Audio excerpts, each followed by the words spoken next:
ভালো আবার যায়। এই জায়গায় আমি এক just- মিনিট, হ্যাঁ। উনি যে আমাকে আওয়ামী লীগের সম্পাদক বললেন, আপনি যে ফকিন্নির বাচ্চাটা বললেন, নিচে যে আমি ছবিগুলো শেয়ার করেছি, ফকিন্নির বাচ্চা বলার পর সমঝোতার আভাস। উনি ওনার লোক পাঠিয়েছে যে আমরা ঠিকভাবে আমাদের এখানে কোনো সমস্যা হচ্ছে কিনা, আমাদের জন্য উনি কিছু উপহার পাঠিয়েছে। রুমিন ফারহানা হাসনাতকে উপহার পাঠালেন। সম্প্রতি নুরুল হক নূরের উপর ভয়াবহ হামলার ঘটনার পর এবার শুরু হয়েছে নতুন বিতর্ক, যা হাসনাত আব্দুল্লাহকে উদ্দেশ্য করে রুমিন ফারহানা উপহার পাঠানোর মাধ্যমে সমঝোতার আভাস দিয়েছেন। হাসনাত জানিয়েছেন রুমিন ফারহানা বা তার পক্ষ উপহার পাঠিয়েছে এবং খোঁজ খবর নিয়েছেন, যা ইতিমধ্যে বার্তা হিসেবে গ্রহণ করেছেন। হাসনাত বলেন, পূর্বের ভুল বোঝাবুঝি থাকলেও এই পদক্ষেপ সম্পর্ক মেরামতের একটি ইতিবাচক উদাহরণ। সোশ্যাল মিডিয়াতেও বিষয়টি নিয়ে ইতিবাচক প্রতিক্রিয়া দেখা গেছে। অনেকেই মনে করছেন ছোট্ট পদক্ষেপের মাধ্যমে রাজনীতিতে সদ্ভাব বজায় রাখা সম্ভব। নুরুল হক নূরের ওপর ঘটে যাওয়া হামলার প্রেক্ষিতে হাসনাত মন্তব্য করে বলেন, যদি সংস্কার না হয় তবে নূরের মতো পরিণতি অন্যদের জন্য অপেক্ষা করছে।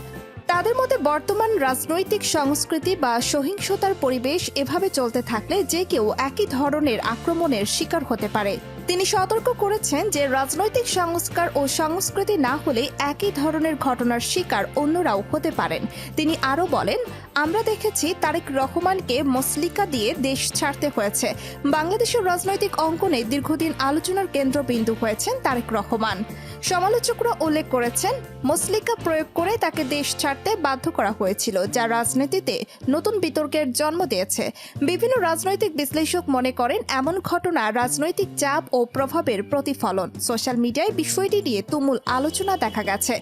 অনেকেই এই পদক্ষেপকে রাজনৈতিক পরিবেশের সংকেত হিসাবে দেখছেন। এটি প্রমাণ করে যে রাজনৈতিক নেতাদের ওপর প্রভাব প্রয়োগের বিষয়টি জনমত ও রাজনীতির জন্য গুরুত্বপূর্ণ। বর্তমান বাংলাদেশের রাজনীতিতে নতুন করে আলোচনার ঝড় তুলেছে একটি প্রশ্ন, যদি আওয়ামী লীগ নিষিদ্ধ হয় তবে জাতীয় পার্টি কেন টিকে থাকবে? অনেক সমালোচক মনে করেন জাতীয় পার্টি ক্ষমতাসীন দলের সহযোগী হিসাবেই টিকে আছে দীর্ঘদিন। এ কারণে তাদের রাজনৈতিক বৈধতা নিয়েও প্রশ্ন উঠছে। আবার অন্যরা বলছেন, রাজনীতিতে দল নিষিদ্ধ করে সংকটের সমাধান হয় না, বরং গণতান্ত্রিক পরিসর আরও সংকুচিত হয়। সোশ্যাল মিডিয়ায় এই ইস্যু নিয়ে চলছে তুমুল আলোচনা। কেউ বলছেন সব দলের জন্য সমান নিয়ম হওয়া উচিত, আবার কেউ মনে করছেন জাতীয় পার্টি ছাড়া রাজনীতির ভারসাম্য নষ্ট হয়ে যাবে। এখন দেখার বিষয় এই বিতর্ক রাজনীতির মাঠে নতুন কোনো মোড় নেয় কিনা। বিশেষ করে তরুণ প্রজন্মের রাজনীতিকরা সবচেয়ে বেশি ঝুঁকির মুখে রয়েছেন বলে দাবি বিশ্লেষকদের। সোশ্যাল মিডিয়াতেও ছড়িয়ে পড়েছে আতঙ্ক আর ক্ষোভ। অনেকেই লিখছেন, বাংলাদেশের রাজনীতিতে বড় ধরনের সংস্কার ছাড়া ভবিষ্যৎ অন্ধকার। এখন প্রশ্ন একটাই, সংস্কার কি আসবে নাকি আরও নূরের মতো ঘটনা আমাদের দেখতে হবে?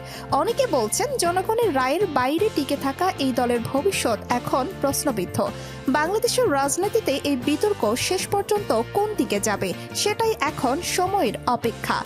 প্রশ্ন একটাই, সংস্কার কি আসবে নাকি আরও নূরের মতো ঘটনা আমাদের দেখতে হবে?